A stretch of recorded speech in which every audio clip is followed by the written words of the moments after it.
평생을 일하고 벌어도 돈이 새어나갑니다. 열심히 모아도 돈이 쌓이지 않습니다. 부지런히 벌어도 돈이 손가락 사이로 빠져나갑니다. 왜 그럴까요? 재물복에 구멍이 났기 때문입니다. 이상하게도 어떤 사람은 적게 벌어도 돈이 모이고 조금만 일해도 살림이 넉넉합니다.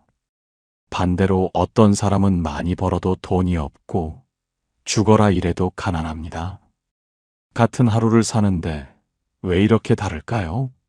똑같이 일하는데 왜 이렇게 차이가 날까요? 나이가 들어 돌아보니 이제는 압니다. 재물복이 줄지 않는 사람과 재물복이 계속 새는 사람, 그 차이를 압니다. 돈이 새는 구멍이 있다는 것을, 재물이 빠져나가는 틈이 있다는 것을 압니다. 평생을 일만 하고 돈은 한 푼도 안 모인 사람이 있습니다. 새벽부터 밤까지 일했는데 손에 남은 것이 없습니다. 반대로 그렇게 많이 벌지 않았는데도 살림이 풍족하고 여유롭게 살아도 돈이 모이는 사람이 있습니다. 무슨 차이일까요? 어디에 비밀이 있을까요? 부처님께서 일찍이 밝혀주신 진리가 있습니다. 재물에도 구멍이 있고 그릇이 있다고 하셨습니다. 구멍난 그릇에 물을 부으면 다 새어나가듯 재물을 쌓는 그릇에 구멍이 나 있으면 아무리 벌어도 다 새어나간다고 하셨습니다. 반대로 온전한 그릇은 조금만 부어도 가득 차듯 재물을 쌓는 그릇이 온전하면 적게 벌어도 모인다고 하셨습니다. 그렇다면 그 구멍은 어디에 있을까요? 어떻게 구멍을 막을 수 있을까요? 어떻게 온전한 그릇을 만들 수 있을까요? 오늘 부처님께서 가르쳐 주신 재물복의 진리를 전하겠습니다. 왜 어떤 사람은 재물이 쌓이지 않는지 알려드리겠습니다. 왜 어떤 사람은 재물이 줄지 않는지 말씀드리겠습니다. 어디에 구멍이 있는지 찾아드리겠습니다. 어떻게 그 구멍을 막는지 가르쳐 드리겠습니다. 이것을 아시면 여러분의 말년이 달라집니다. 재물 걱정 없는 노후가 됩니다. 첫 번째 부처님의 가르침, 탐욕이 재물을 세게 한다. 어느 날 한 제자가 부처님께 여쭈었습니다. 스승님, 저는 평생 가난합니다. 열심히 일해도 돈이 모이지 않습니다. 부지런히 벌어도 손에 남는 것이 없습니다. 어찌 된 일입니까? 제자의 목소리에는 한탄이 가득했습니다. 부처님께서 조용히 물으셨습니다. 제자여, 그대는 돈을 벌면 무엇을 하는가? 네, 쓰고 또 씁니다. 무엇에 쓰는가? 이것저것 사고 싶은 것을 삽니다. 더 큰 집을 원하지 않는가? 네, 원합니다. 더 좋은 옷을 원하지 않는가? 네, 원합니다. 더 많은 음식을 원하지 않는가? 네, 원합니다. 부처님께서 말씀하셨습니다. 그것이 그대가 가난한 이유니라. 그대의 마음에 탐욕이 있기 때문이니라. 탐욕은 밑 빠진 독과 같으니라. 아무리 물을 부어도 채울 수가 없느니라. 그대가 돈을 벌면 더 큰 것을 원하느니라. 더 큰 것을 사면 더욱 큰 것을 원하느니라. 이것을 사면 저것이 탐나고 저것을 사면 또 다른 것이 탐나느니라. 그렇게 끝없이 원하고 끝없이 사고 끝없이 쓰다 보면 돈은 다 새어나가고 마느니라. 제자여, 탐욕이 있는 한 그대는 영원히 가난할 것이니라. 100냥을 벌면 1000냥을 원하고 1000냥을 벌면 10,000냥을 원하느니라. 작은 집에 살면 큰 집을 원하고 큰 집에 살면 더 큰 집을 원하느니라. 이렇게 끝없이 원하면 아무리 벌어도 가난하느니라. 재물이 쌓이지 않는 첫 번째 구멍이 바로 탐욕이니라. 탐욕이라는 구멍으로 재물이 다 새어나가느니라. 그 구멍을 막지 않고서는 결코 부자가 될 수 없느니라. 제자는 깨달았습니다. 아, 내가 가난한 것은 돈이 없어서가 아니구나. 내 마음에 탐욕이 있어서구나. 탐욕이라는 구멍으로 돈이 다 새어나갔구나. 우리도 마찬가지입니다. 돌아보십시오. 평생 일하고 벌었는데 돈이 없습니까? 그렇다면 탐욕이라는 구멍을 살펴보십시오. 이것저것 사고 싶어 하지 않았습니까? 더 큰 것, 더 좋은 것을 끝없이 원하지 않았습니까? 있는 것에 만족하지 못하고 없는 것만 바라보지 않았습니까? 그것이 바로 재물이 새는 구멍입니다. 어느 할아버지가 계셨습니다. 그 할아버지는 평생 열심히 일하며 새벽부터 밤까지 돈을 많이 벌었습니다. 하지만 노년에 가난했고 손에 남은 돈이 없었습니다. 왜 그랬을까요? 할아버지는 돈을 벌면 더 큰 것을 사고, 작은 집을 사면 큰 집으로 옮기고, 큰 집을 사면 더 큰 집으로 옮겼습니다. 차를 사면 더 좋은 차를 사고, 옷을 사면 더 비싼 옷을 샀습니다. 평생을 그렇게 살았습니다. 팔순이 되어서야 할아버지는 깨달았습니다. 아, 내가 평생 탐욕에 빠져 살았구나. 있는 것에 만족하지 못하고 없는 것만 바라봤구나. 그래서 돈이 모이지 않았구나.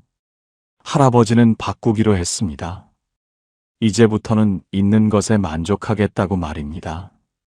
더 큰 것을 원하지 않겠다고 말입니다. 지금 가진 것에 감사하겠다고 말입니다. 신기한 일이 일어났습니다.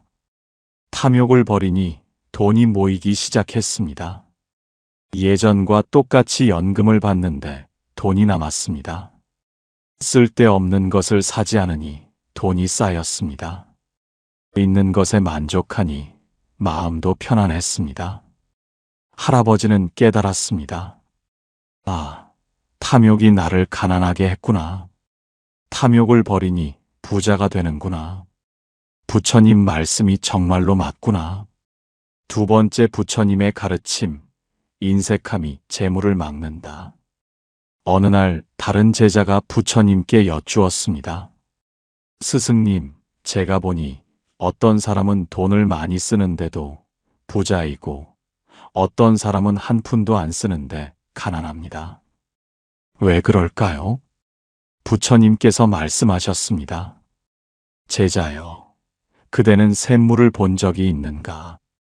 네, 있습니다. 샘물은 어떻게 마르지 않는가? 물이 계속 흘러나가기 때문입니다. 그렇다. 물이 흘러야 샘이 마르지 않느니라. 재물도 그와 같으니라. 재물은 물과 같아서 흘러야 마르지 않느니라. 재물을 흘려보내야 재물이 다시 들어오느니라. 재물을 막아두면 재물이 썩느니라. 물을 가두어두면 물이 썩듯이 말이니라. 그대들이 인색하게 돈을 쓰지 않으면 돈이 막히느니라. 돈이 막히면 돈이 들어올 길도 막히느니라. 샘물을 막으면 새 물이 솟아나지 못하듯 재물을 막으면 새 재물이 들어오지 못하느니라. 반대로 재물을 흘려보내면 재물이 다시 들어오느니라. 샘물을 퍼내면 새 물이 솟아나듯 재물을 쓰면 새 재물이 들어오느니라. 이것이 재물의 법칙이니라. 하지만 아무렇게나 쓰라는 것이 아니니라. 탐욕으로 쓰면 구멍으로 새어나가고 보시로 쓰면 다시 돌아오느니라. 자신의 욕망을 위해 쓰면 사라지고 남을 위해 쓰면 돌아오느니라. 헛된 것에 쓰면 날아가고 복된 곳에 쓰면 쌓이느니라. 그러니 인색하지 말라. 쓸 곳에는 기꺼이 쓰라. 보시할 곳에는 아낌없이 주라. 그러면 재물이 막히지 않고 계속 흐를 것이니라. 흐르는 재물은 마르지 않느니라. 제자는 깨달았습니다. 아, 내가 돈을 너무 아껴서 가난한 것이구나. 돈을 막아두어서 돈이 썩은 것이구나. 돈을 흘려보내야 돈이 다시 들어오는구나. 우리도 마찬가지입니다. 혹시 너무 아끼고 계십니까? 한 푼도 쓰지 않고 꽁꽁 싸매고 계십니까? 그것이 오히려 재물을 막는 것입니다. 샘물이 흘러야 마르지 않듯 재물도 흘러야 마르지 않습니다. 어느 할머니가 계셨습니다. 그 할머니는 평생 돈을 모았습니다. 한 푼도 쓰지 않았습니다. 밥을 먹어도 제일 싼 것만 먹었습니다. 옷을 입어도 남은 것만 입었습니다. 모든 것을 아꼈습니다. 하지만 이상하게도 돈이 모이지 않았습니다. 열심히 아끼는데 돈이 생기지 않았습니다.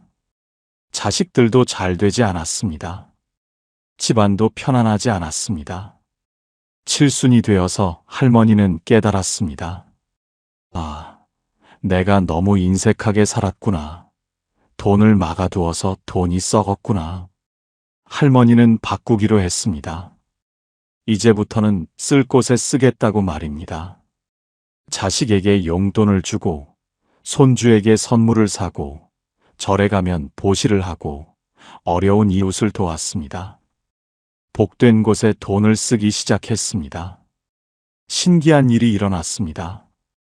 돈을 쓰니 돈이 들어오고, 자식이 효도를 하고, 손주가 용돈을 드리고, 뜻하지 않은 돈이 생겼습니다. 예전보다 더 풍족해졌습니다. 할머니는 깨달았습니다. 아, 인색함이 재물을 막았구나. 흘려보내니 돌아오는구나. 부처님 말씀이 정말로 맞구나. 세 번째 부처님의 가르침, 자랑이 재물을 날린다. 어느 날 또 다른 제자가 부처님께 여쭈었습니다. 스승님, 제가 보니 돈을 많이 가진 사람이 오히려 돈을 잃고 돈이 적은 사람이 오히려 돈을 지킵니다. 왜 그럴까요? 부처님께서 말씀하셨습니다.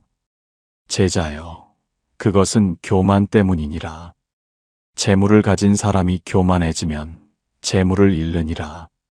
재물을 자랑하면 재물이 날아가느니라. 그대들이 돈이 많다고 자랑하면 어떻게 되겠는가? 남들이 시샘하느니라. 남들이 욕심을 내느니라. 도둑이 노리느니라. 사기꾼이 찾아오느니라. 그렇게 자랑하다가 재물을 잃게 되느니라. 또한 교만해지면 함부로 쓰게 되느니라. 돈이 많다고 우쭐대며 함부로 쓰느니라. 쓸데없는 것에 돈을 낭비하느니라. 과시하려고 돈을 쓰느니라. 그렇게 허영으로 쓰다 보면 재물이 다 날아가느니라. 반대로 겸손한 사람은 재물을 지키느니라. 돈이 있어도 자랑하지 않느니라. 돈이 많아도 겸손하게 살아가느니라. 그러면 남들이 시샘하지 않느니라. 도둑이 노리지 않느니라. 사기꾼이 찾아오지 않느니라. 또한 겸손하면 함부로 쓰지 않느니라. 아껴 쓰느니라. 신중하게 쓰느니라. 복된 곳에만 쓰느니라. 그렇게 겸손하게 살면 재물이 지켜지느니라. 그러니 자랑하지 말라. 교만하지 말라. 돈이 있어도 없는 것처럼 살라. 부자여도 겸손하게 살라. 그러면 재물이 날아가지 않을 것이니라. 제자는 깨달았습니다. 아, 자랑이 재물을 날리는구나. 교만이 재물을 잃게 하는구나. 겸손해야 재물을 지킬 수 있구나. 우리도 마찬가지입니다. 혹시 자랑하고 계십니까? 돈이 있다고 뽐내고 계십니까? 자식이 잘 된다고 떠벌리고 계십니까? 그것이 오히려 화근입니다. 자랑하면 시샘을 받습니다. 교만하면 화를 당합니다. 어느 할아버지가 계셨습니다. 그 할아버지는 돈을 좀 모았고 집도 있고 땅도 있었습니다. 그래서 자랑을 많이 하며 만나는 사람마다 자기가 얼마나 잘 사는지 떠벌렸습니다. 그러다 보니 사기를 당했습니다. 좋은 투자처가 있다는 말에 속아서 돈을 잃었습니다. 자식도 아버지 돈만 믿고 허랑방탕하게 살았습니다. 이웃도 돈 있는 집이라며 갖은 청을 했습니다. 그렇게 자랑하다가 재산을 다 잃었습니다. 칠순이 넘어서 할아버지는 깨달았습니다. 아, 내가 자랑해서 재산을 잃었구나. 교만해서 화를 당했구나. 할아버지는 바꾸기로 했습니다. 이제부터는 겸손하게 살겠다고 말입니다. 남은 재산이 있어도 말하지 않았습니다. 돈이 좀 생겨도 자랑하지 않았습니다. 겸손하게 살았습니다. 조용히 살았습니다. 신기한 일이 일어났습니다. 겸손하게 사니 사기를 당하지 않았습니다. 조용히 사니 시세 많은 사람이 없었습니다. 자랑하지 않으니 탐내는 사람이 없었습니다. 남은 재산을 지킬 수 있었습니다. 할아버지는 깨달았습니다. 아, 자랑이 재물을 날렸구나. 겸손하니 재물을 지키는구나. 부처님 말씀이 정말로 맞구나. 네 번째 부처님의 가르침, 원망이 재물을 몰아낸다. 어느 날 나이든 제자가 부처님께 여쭈었습니다. 스승님, 어떤 사람은 돈을 벌면 벌수록 더 가난해 보이고 어떤 사람은 돈이 적어도 부유해 보입니다. 왜 그럴까요? 부처님께서 말씀하셨습니다. 제자여, 그것은 마음 때문이니라.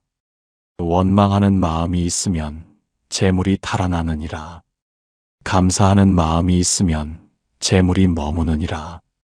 그대들이 돈을 벌어도 불평하면 어떻게 되겠는가? 이것도 부족하다. 저것도 없다. 늘 불만만 가득하면 어떻게 되겠는가? 재물이 그 집을 싫어하느니라. 복이 그 집을 피하느니라. 재물도 마음이 있느니라. 감사하는 집에는 머물고 싶어 하느니라. 원망하는 집에서는 도망가고 싶어 하느니라. 그러니 아무리 돈을 벌어도 원망하면 재물이 달아나느니라. 반대로 감사하는 사람에게는 재물이 모이느니라. 조금 있어도 감사하느니라. 적게 벌어도 감사하느니라. 그러면 재물이 그 집에 머물고 싶어 하느니라. 복이 그 집을 좋아하느니라. 그러니 원망하지 말라. 불평하지 말라. 있는 것에 감사하라. 벌 수 있음에 감사하라. 쓸 수 있음에 감사하라. 그러면 재물이 그대를 떠나지 않을 것이니라. 제자는 깨달았습니다. 아, 원망이 재물을 몰아내는구나. 감사해야 재물이 머무는구나. 마음이 재물을 부르는구나. 우리도 마찬가지입니다. 혹시 불평하고 계십니까? 돈을 벌어도 부족하다고 불평하십니까? 있는 것에 감사하지 못하고 없는 것만 원망하십니까? 그것이 재물을 몰아내는 것입니다. 어느 할머니가 계셨습니다. 그 할머니는 평생 원망하며 살았습니다. 남편이 돈을 조금 벌면 그것도 돈이냐고 불평했습니다. 자식이 용돈을 주면 이것밖에 안 되냐고 불평했습니다. 뭘 해도 부족하다고 불평했습니다. 그러다 보니 남편도 지치고 자식도 멀어지고 돈을 벌어도 기쁘지 않았습니다.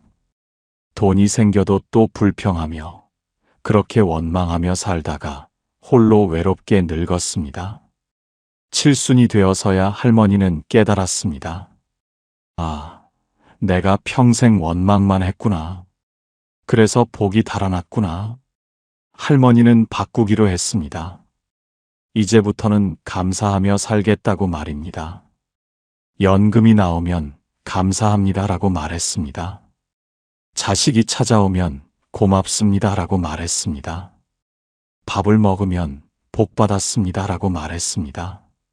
모든 것에 감사했습니다. 신기한 일이 일어났습니다. 감사하니 자식이 자주 왔습니다. 감사하니 용돈을 더 주었습니다. 감사하니 이웃도 도왔습니다. 예전보다 더 풍족해졌습니다. 할머니는 깨달았습니다. 아, 원망이 복을 몰아냈구나. 감사하니 복이 오는구나. 부처님 말씀이 정말로 맞구나. 5번째 부처님의 가르침, 보시가 재물을 채운다. 부처님께서 말씀하셨습니다. 그대들이여, 재물을 지키는 가장 확실한 방법을 알려주리라. 그것은 바로 보시니라. 재물을 지키려면 보시하라. 재물을 늘리려면 보시하라. 재물을 쌓으려면 보시하라. 한 제자가 의아해했습니다. 스승님, 재물을 지키려면 모아야 하지 않습니까? 어찌 보시하라 하십니까? 부처님께서 웃으셨습니다. 그대여, 씨앗을 땅에 뿌리는 것을 아는가? 네, 압니다. 씨앗을 뿌리면 어떻게 되는가? 싹이 나고 자라서 열매를 맺습니다. 그렇다. 씨앗 하나를 뿌리면 열매 100개를 거두느니라. 보시도 그와 같으니라. 보시는 씨앗을 뿌리는 것이니라. 복의 씨앗을 뿌리는 것이니라. 재물의 씨앗을 뿌리는 것이니라. 지금 하나를 주면 나중에 100개를 받느니라. 지금 100냥을 보시하면 나중에 10,000냥을 받느니라.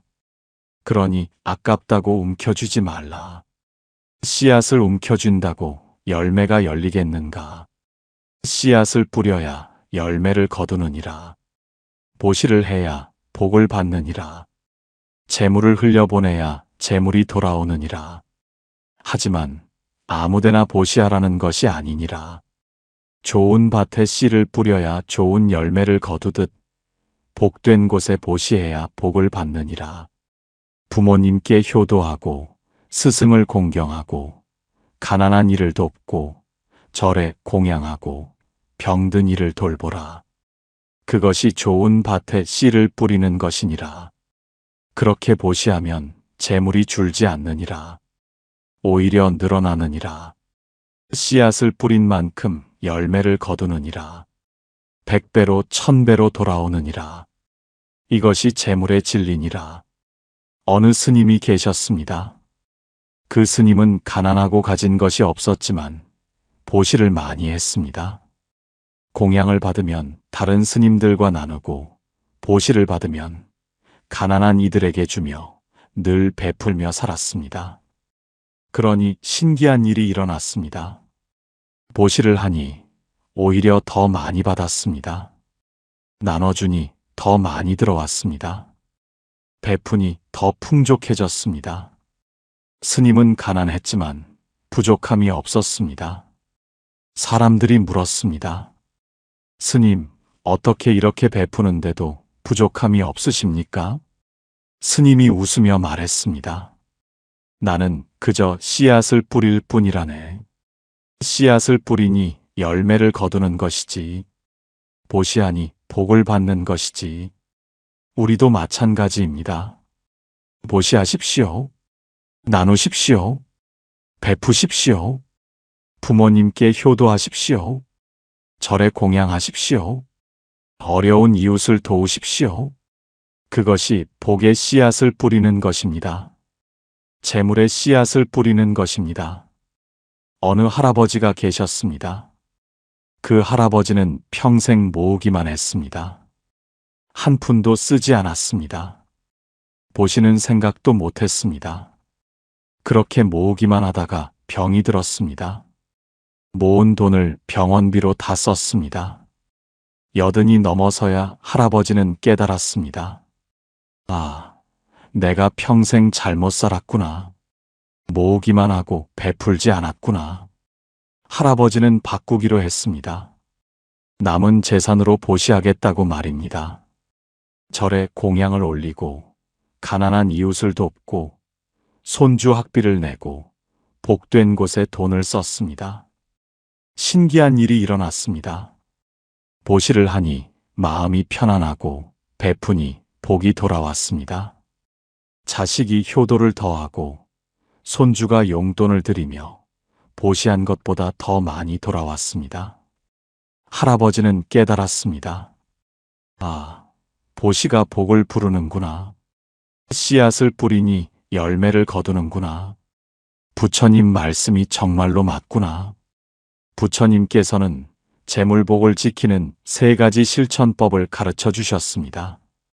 첫 번째는 아침 점검 공양입니다. 아침에 일어나면 마음을 점검하십시오. 탐욕은 없는지 살피십시오. 오늘 쓸데없는 것을 사려고 하지는 않는지 점검하십시오. 있는 것에 만족하고 있는지 확인하십시오. 탐욕이 일어나면 즉시 멈추십시오. 더 큰 것을 원하는 마음이 들면 바로 놓으십시오. 지금 가진 것에 감사하십시오. 이렇게 매일 아침 마음을 점검하십시오. 그러면 탐욕이라는 구멍이 막힙니다. 재물이 새어나가지 않습니다. 이것이 첫 번째 공양입니다. 두 번째는 감사 나눔 공양입니다. 돈이 들어오면 감사하십시오. 연금이 나오면 복 받았습니다라고 말하십시오. 자식이 용돈을 주면 고맙습니다라고 말하십시오. 그리고 그 돈의 일부를 나누십시오. 10분의 1이라도 좋습니다. 100분의 1이라도 좋습니다. 적은 돈이라도 보시하십시오. 부모님께 용돈을 드리십시오. 절에 공양을 올리십시오. 어려운 이웃을 도우십시오. 감사하며 나누십시오. 그러면 재물이 막히지 않습니다. 복이 계속 들어옵니다. 이것이 두 번째 공양입니다. 세 번째는 저녁 반성 공양입니다. 잠들기 전에 하루를 돌아보십시오. 오늘 나는 어떻게 돈을 썼는가? 탐욕으로 샀는가? 필요해서 샀는가? 자랑하지는 않았는가? 원망하지는 않았는가? 보시는 했는가? 이렇게 반성하십시오. 만약 잘못 쓴 것이 있다면 내일은 하지 않겠다고 다짐하십시오. 만약 잘 쓴 것이 있다면 내일도 계속하겠다고 다짐하십시오. 그리고 자기 전에 이렇게 말하십시오. 오늘 하루도 돈을 벌 수 있어 감사합니다. 내일도 복된 하루가 되기를 기원합니다. 재물이 새지 않고 모이기를 기원합니다. 이렇게 말하고 주무십시오. 그러면 잠도 잘 오고 마음도 편안하고 다음 날도 복됩니다. 이것이 세 번째 공양입니다. 이 세 가지를 매일 실천하십시오. 처음에는 어색할 것입니다. 처음에는 변화가 없을 것입니다. 하지만 계속하십시오. 한 달쯤 지나면 마음이 달라집니다. 2달쯤 지나면 돈 쓰는 습관이 달라집니다. 석 달쯤 지나면 재물이 모이기 시작합니다. 반년쯤 지나면 확실히 달라집니다. 부처님께서 약속하신 대로 재물이 줄지 않고 오히려 늘어날 것입니다. 여러분, 이제 다시 생각해 보십시오. 왜 재물이 새어나갔는지 아시겠습니까? 탐욕이라는 구멍으로 새었습니다. 인색함으로 막혔습니다. 자랑으로 날렸습니다. 원망으로 쫓아냈습니다. 이제 그 구멍을 막으십시오. 탐욕을 버리십시오. 인색함을 버리십시오. 자랑을 멈추십시오. 원망을 멈추십시오. 그리고 온전한 그릇을 만드십시오. 감사하는 마음으로 그릇을 만드십시오. 보시하는 마음으로 그릇을 채우십시오. 겸손한 마음으로 그릇을 지키십시오. 그러면 부처님께서 말씀하신 대로 재물이 줄지 않고 쌓일 것입니다. 여러분은 평생을 수고하셨습니다. 가족을 위해 일하셨습니다. 자식 뒷바라지하느라 젊은 시절을 다 보냈습니다. 이제는 여러분이 편안할 시간입니다. 이제는 여러분이 재물 걱정 없이 살 시간입니다. 이제는 여러분이 복을 누릴 시간입니다. 부처님께서 보고 계십니다. 여러분의 수고를 보고 계십니다. 여러분의 희생을 보고 계십니다. 이제 그 모든 것이 복으로 돌아올 것입니다. 재물로 돌아올 것입니다. 편안한 말년으로 돌아올 것입니다. 믿으십시오. 부처님의 가르침을 믿으십시오. 탐욕을 버리십시오. 인색함을 버리십시오. 자랑을 멈추십시오. 원망을 멈추십시오. 감사하십시오.